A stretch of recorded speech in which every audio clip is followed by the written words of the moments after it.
Το ονομάσουμε κραδασμό. Ακριβώς. Και αυτό προσπαθούσαν οι Έλληνες και με τις λέξεις τους και με τα γραμματά τους. Να δημιουργήσουν αυτού του είδους την ευαισθησία στην ψυχή των ανθρώπων με την καλλιέργεια, να αντιλαμβάνονται τις θεϊκές ροές γύρω τους, τις οποίες ονόμασαν με ονόματα θεών.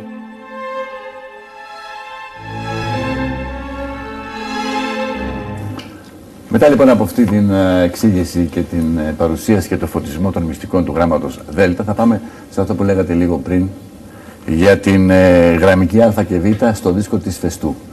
Να δούμε το βίντεο και μετά να πούμε δύο κουβέντες.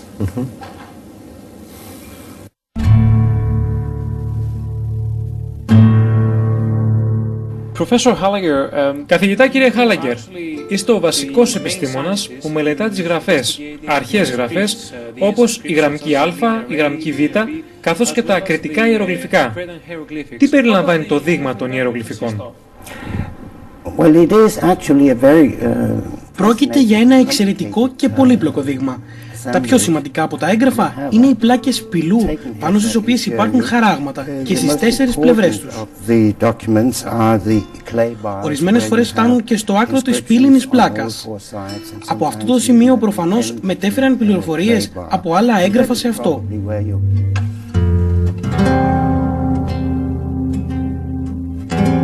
Ποια είναι τα πιο σημαντικά ευρήματα σχετικά με την εξήγηση των ιερογλυφικών? Well, I think now you saw that all the different kinds of types of inscriptions. Νομίζω ότι υπάρχουν πολλοί τύποι. Αυτό δείχνει πως υπήρχε ένα πολύ πολύπλοκο και προσεκτικό σύστημα διοίκησης και οικονομίας. Υπάρχουν πολλοί τύποι, ο καθένας με τη δική του σημασία.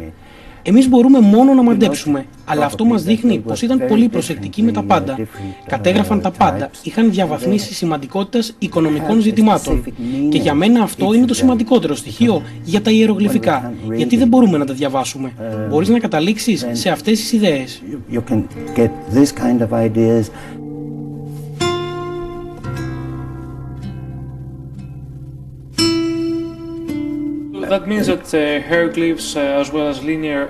Αυτό σημαίνει πως τόσο τα ιερογλυφικά όσο και η γραμμική Α παραμένουν μυστικές γραφές και δεν γνωρίζουμε την σημασία τους?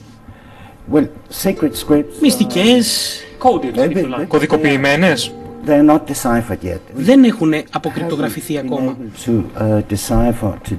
Αυτό σημαίνει πως δεν έχουν ακόμη αποκωδικοποιήσει ούτε τη γραμμική Α, ούτε και τα κριτικά ιερογλυφικά.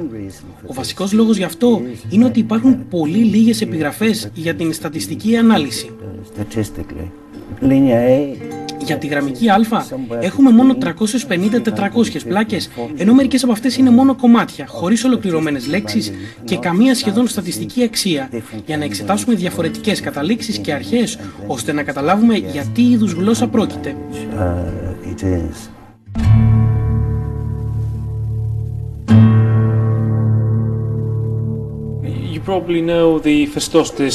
Γνωρίζετε τον δίσκο της Φεστού, ο οποίος φέρει 242 φιγούρες και στις δυο του πλευρές. Έχετε κάποια ένδειξη για την προέλευση του δίσκου και την χρήση του? Δεν γνωρίζουμε τη χρήση του, αλλά ούτε και την προέλευσή του. Δεν έχουμε βρει αυτά τα σύμβολα πουθενά αλλού. Φαίνεται όμως πως πρόκειται για ένα εκπληκτικό γρίφο που ελκύει πολλούς. Είναι σίγουρο πως κάποιος κάπου στον κόσμο προσπαθεί να αποκρυπτογραφήσει το δίσκο.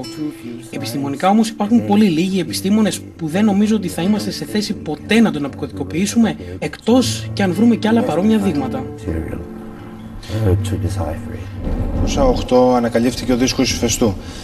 Πολλοί κόσμος δεν γνωρίζει τι είναι. Και θα ήθελα να μου πείτε επίσης και τι είναι αυτό που κάνει τόσο σημαντική την ανακάλυψη. Ο πύληνος δίσκος της Φεστού είναι ένα απλό αντικείμενο, ένας κυκλικός πύληνος δίσκος, χειροποίητος, όπως φαίνεται, δηλαδή έχει φτιαχτεί στο χέρι. Το ενδιαφέρον είναι ότι έχει απάνω του αποτυπωμένα κάποια κείμενα που δεν γνωρίζουμε δυστυχώς ακόμα το περιεχόμενό τους. Δηλαδή, 242 σημεία, όπως τα λέγουμε, τα οποία μοιάζουν είτε με ανθρώπους, είτε με ζώα, είτε με αντικείμενα που μπορεί να τα αναγνωρίσει κανείς. Μερικά πάλι είναι δύσκολο να τα αναγνωρίσει κανείς.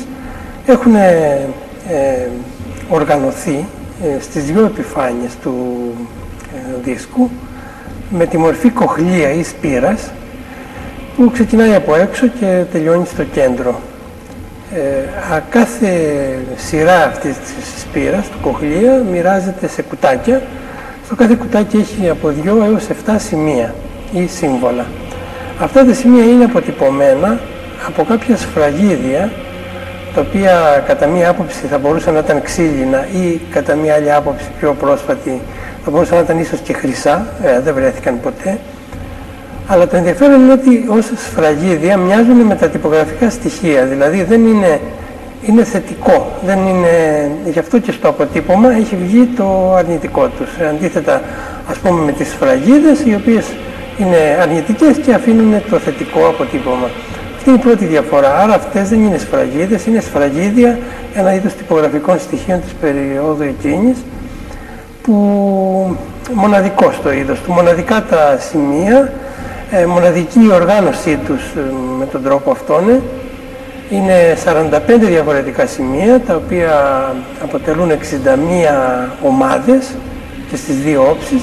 Συνολικά όλα τα σημεία, επαναλαμβανόμενα, είναι 242. Σίγουρα πρόκειται για κάποιο κείμενο και η προσέγγιση του εξαρτάται από το τι συμβολίζουν, τι αξία, όπως λέμε, φωνητική έχουν αυτά τα σημεία. Αυτό ίσως είχε και θρησκευτικό χαρακτήρα. Αρχικά νόμισαν ότι αυτά τα σημεία ήταν λέξεις, δηλαδή ήταν ιδεογράμματα ή αλλιώς ιερογλυφικά, αν και δεν είναι ακριβής όρος. Δηλαδή συμβόλιζε το κάθε σημείο μια ιδέα ή ένα αντικείμενο. Η μελέτη όμως και η ανάλυση τους απέδειξε ότι η αξία τους δεν είναι εικονογραφική, δεν αντιστοιχεί κάθε σημείο σε μια εικόνα, αλλά είναι συλλαβική. Αυτό μας χρονολογεί και το δίσκο χαμηλότερα από ό,τι αρχικά είχε υποτεθεί. Τον χρονολόγησαν αρχικά γύρω στα 1750, αλλά οι τελευταίες χρονολογίες τον κατεβάζουν στα 1550, 200 χρόνια χαμηλότερα. Είναι η εποχή που έχουμε τη γραμμική αλφα-γραφή, την ανακτορική γραφή, που είναι επίσης συλλαβική γραφή, αλλά αυτός ανήκει σε ένα άλλο σύστημα της ίδιας οικογένειας γραφών, συλλαβικών γραφών, που προς το παρόν δεν το ξέρουμε στις λεπτομέρειες του, γιατί τυχαίνει ακόμα να είναι το μοναδικό κείμενο σε αυτό το είδος γραφής. Παλαιότερα είχαν θεωρηθεί 2-3 κείμενα σε άλλα αντικείμενα ότι ανήκουν στο ίδιο σύστημα. Η λεπτομερής όμως ανάλυση απέδειξε ότι ο δίσκος εξακολουθεί να παραμένει μοναδικός, οπότε οι ερμηνείες δεν μπορεί να είναι όλες υποθέσεις. Με βάση τα ευρήματα και τις ενδείξεις για όλες τις αρχαίες γραφές, μεταξύ αυτών η γραμμική Α, Β και τα ιερογλυφικά, πιστεύετε ότι η δημιουργία τους σήμαινε την πρόθεση των ολίγων, όπως παραδείγματος χάρη οι ιερείς, να κρύψουν τη γνώση και να την μεταδώσουν μόνο σε εκείνους που θα έπρεπε να ξέρουν? Δεν είμαι σίγουρος γι' αυτό. Οι γραφές χρησιμοποιούνταν για πρακτικούς λόγους. Έπρεπε να γνωρίζουν τι υπήρχε στα χρηματοκιβώτια, στις αποθήκες κτλ. Συνεπώς δεν πιστεύω ότι έκρυβαν γνώση, αλλά χρησιμοποιούνταν στην καθημερινή ζωή. Πολλοί από τους υψηλά ιστάμενα διοικητές δεν γνώριζαν γραφή. Επομένως χρησιμοποιούσαν τους γραφείς για να τα καταφέρουν. Πήγαιναν στις αποθήκες και ελέγχαν τα γραφόμενα των επιγραφών.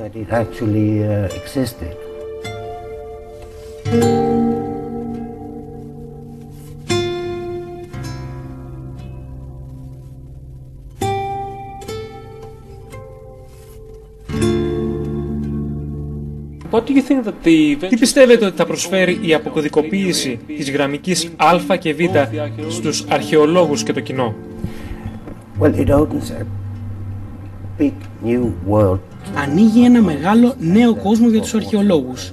Ένα παράδειγμα είναι πως στη γραμμική Β οι Μικηναίοι είχαν καταλόγους για τα προϊόντα τους, όπως το μαλλί. Γνωρίζουμε από τις ταμπλέτες πως ένας αριθμός προβάτων παράγει συγκεκριμένη ποσότητα μαλλιού, για τα οποία τηρούσαν αρχείο, ώστε να ξέρουν πόσο μαλλί παράγεται και να παραδίνεται το ανάλογο μερίδιο. Αν κανείς δεν προσέφερε τα αναμενόμενα, τότε μπορούσαν να εντοπίσουν το χρέος. Τα χρησιμοποιούσαν λίγο πολύ για την φοροδιαφυγή? Φορολογία. Αυτό είναι μια χρήση. Γνωρίζουμε πως υπήρχαν πολλά που τώρα έχουν χαθεί από τα αρχαιολογικά αρχεία σχετικά με τη χρήση μπαχαρικών, υφασμάτων κτλ. Έχουμε λεπτομέρειες για την καθημερινότητα που μας δίνει η γραμμική Β. Και αυτό είναι εκπληκτικό. The real thing about that.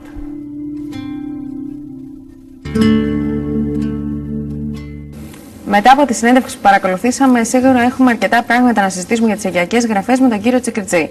Αμέσως όμως μετά τα διαφημιστικά μηνύματα.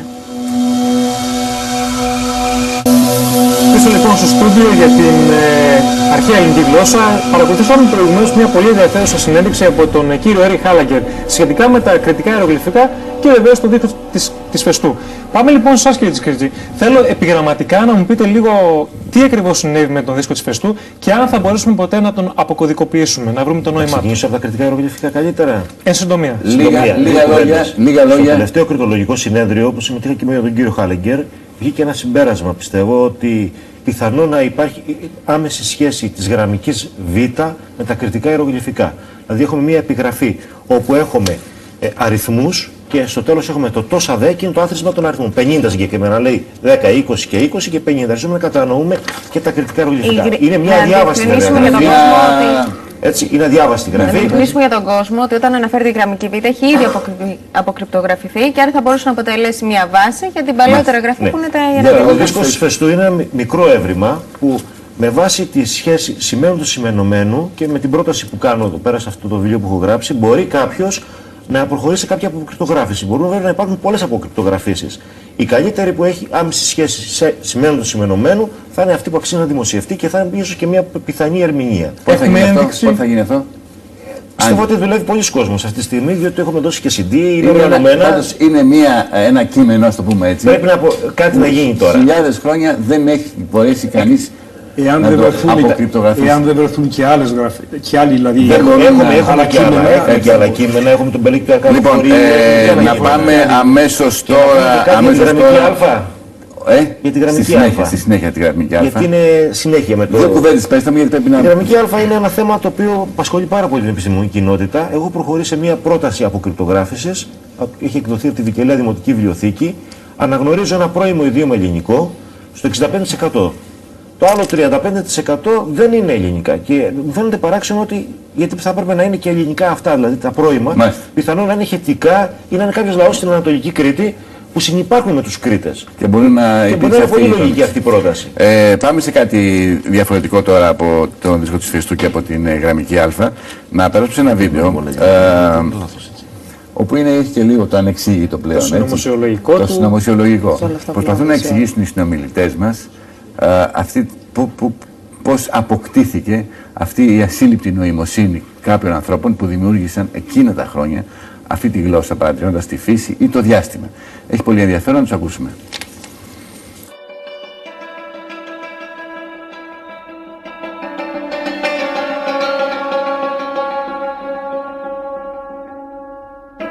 Θέλω να μείνουμε λιγάκι στο πώς δημιουργήθηκε η ελληνική γλώσσα, από ποιους και ενδεχομένως από ποιες μυστικές ανώτερες δυνάμεις. Γιατί φαίνεται εδώ πέρα ότι η συγκεκριμένη γλώσσα έχει φτιαχτεί με βάση πολύ υψηλά βιώματα και αν θέλετε και αξίες.